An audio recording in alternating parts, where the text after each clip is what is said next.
સુરેન્દ્રનગર જિલ્લાના લીંબડી તાલુકાના જાબુ ગામના યુવાને ગતરોજ અમદાવાદના ટેનીજ સમાજના લોકો દ્વારા ઢોરમાર મારતા ઈજાગ્રસ્ત યુવકને સારવાર અર્થે સિવિલ હોસ્પિટલ ખાતે ખસેડવામાં આવ્યો હતો।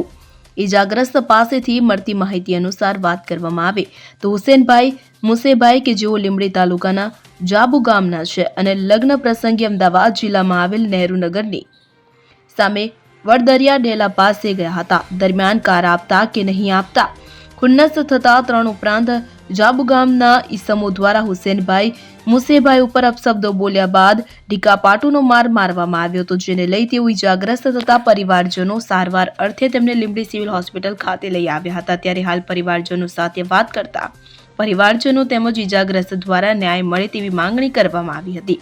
ત્યારે હુમલો કરનાર લીંબડી તાલુકાના જાબુ ગામના જ રહેવાસી હોવાનું જાણવા મળ્યું હતું। શું ઘટના બની છે?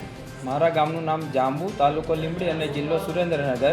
મારું નામ કરજા હુસેનભાઈ મુસેભાઈ છે। એમાં બનાવ એવો બન્યો કે ગાડી બાબતમાં અમે સેવામાં ગાડી આપી હતી અને એમાં અમને ઉતરવાનું કીધું। અમે ઉતરી ગયા, પછી ગાડી વહી ગઈ। પછી એમાં એક ગનીભાઈ અલીભાઈ મામાણી નામનો વ્યક્તિ જે મારા મમ્મી પપ્પાને ખરાબ ગાળો બોલવા માંડ્યો। એમાં મેં એમને એવું કીધું કે તમે મારા મમ્મી પપ્પાને ગાળો ના બોલો। તો એ જ મિનિટે એમને મારો કોલર પકડી અને અબ્દુલ કાદરભાઈ, સલીમભાઈ મામાણી અને ફિરોજભાઈ ગનીભાઈ મામાણી આ ત્રણેય લોકોએ મારી ગરદન પકડીને મને ઢોર માર્યો છે।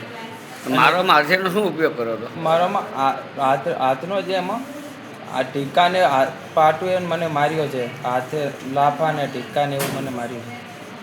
તો તમે અત્યારે શું કરવા માંગો છો? મને આમાં જો મને બહુ ઢોરમાર મારવામાં આવ્યો છે। મને આમાં છે ને 100% ન્યાય મળવો જોઈએ। કલ્પેશ વાડેર સાથે CN24 ન્યૂઝ સુરેન્દ્રનગર। હવે જુઓ દેશ દુનિયાની તમામ ખબરો તમારી આંગળીના ટેરવે। ઉઠાવો મોબાઈલ અને Google Play Store પરથી ડાઉનલોડ કરો અમારી CN24 ન્યૂઝ મોબાઈલ એપ।